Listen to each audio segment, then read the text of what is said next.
Hello, everybody. My name is John Friedrichsen, and I am a rising sophomore at Miami University for this upcoming fall. And throughout the length of this course, we've been studying a complex problem and how to present it in a multimodal way. And the complex problem I chose was coral bleaching on the Great Barrier Reef, and this is a message to conservationists and energy companies in Australia. So, for starters, what is coral bleaching? Coral bleaching is a reaction in which coral turns completely white due to a response in the presence of environmental stressors such as changes in water temperature, lack of nutrients, and etc. An algae called zooxanthellae is very present in coral, and that's what gives coral its color and strength. And during this process, this algae is unwillingly expelled from the coral. Um, and bleached coral is technically still alive, but it only retains a fraction of its efficiency and lifespan. So why is this happening? Like many other problems in this world, this coral bleaching is induced like strictly by climate change. The biggest contributing factor to this issue is the gradual warming of the oceans and the slow rising of sea levels. And the South Pacific and the Great Barrier Reef regions off the coast of Australia are very much affected by this. These regions of the world are not only abundant in life, but they're also trapping extra greenhouse gases, further retaining heat and more than normal. A study from oceanologist Adam Khalil from the International Journal of Remote Sensing concluded that storm runoff and storm runoff pollution has also been a major contributing factor, which further warms the oceans and further makes water less habitable for the coral. I want to introduce a message from the Australian National University about coral bleaching off the coast of Australia. It's absolutely shocking to dive on a reef that you know well and just see it turn white in the space of a week. It's the scariest thing I've ever seen in my life.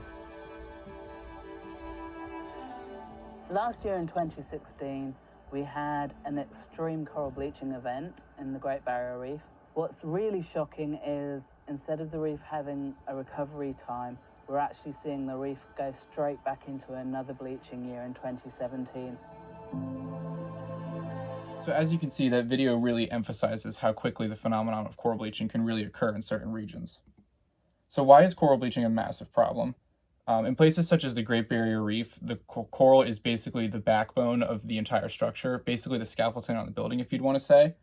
And thousands of marine species really rely on coral for its protection and indirect source of food. All types of aquatic life, from small fish to big marine mammals, spend their lives near or on the reef, creating a natural functioning community, if you would say. Natural reefs also protect coastline ecosystems and coastline human structures.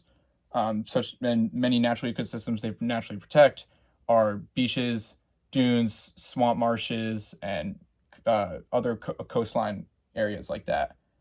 And something I found interesting was that researcher Regina Abasamis conducted a study in 2022 that directly linked a spike in coastal damage to the loss of reef integrity in northern Australia. So that was something I found pretty interesting.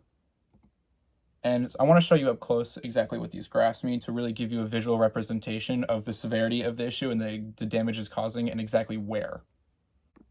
So I want to talk about the first graph first, the one that is in black and white. Basically, this is a visual representation of 4 different regions, those being Australia, the Indian Ocean, the Pacific Ocean, and the Western Atlantic, and the severity of coral bleaching in these areas. As you can see, the black is represented by severe bleaching and the white is represented by moderate. And as the years go up, you can see a higher percentage of bleached coral is severely bleached. So the problem has been getting worse in most, if not all, areas. And the graph in color I found particularly interesting because this one represents this also the severity of bleaching across all of the Great Barrier Reef and just northern Australia, where the reef is the most prevalent. As you can see, as you head further south, it gets more and more severe. While this issue does seem grim and somewhat bleak, there are many ways to go about tackling this issue. I split this up into two different categories. One, the main person can do, and another one is specifically directed at Chevron Australia. So for starters, you can create an environmental safety zones and steer boat traffic away from reefs, as boat traffic is something that causes a lot of disturbance in those areas. You can build up coastlines via vegetation and other non-harmful means to prevent storm and pollutant runoff. As said before, pollutant runoff is a major contributing factor to these coral being under a lot of environmental stress. Artificial reefs is also a new concept that has come up in recent years, and that has really helped smaller areas really expand and support their own systems. Marine biologist Peter Mumby supports breeding coral methodically to get them to withstand higher water temperatures is not only a good idea, but also very possible, something that I found that was very interesting and could be groundbreaking. And in terms of Chevron Australia, this company is the biggest energy producer, but also the biggest marine pollutant in the whole continent. Laws and regulations on where Chevron can and cannot conduct drilling could easily mitigate the damage they do to the environment, i.e., telling them they cannot drill in shallower waters where coral is typically found. And also to ensure the reliability and safety of oil ships and exclude them from passing through affected areas, as oil spills and large container ships like that really do put a lot of stress on these regions. So what is already being done? There are numerous groups in the world today that tackle this issue. Earthwatch Australia is a super big and I think interesting nonprofit group that will take any volunteer they want out to the site of damaged areas and do what they can to support. The Australian Institute of Marine Science has developed a method of predicting bleaching events by tracking water and weather patterns.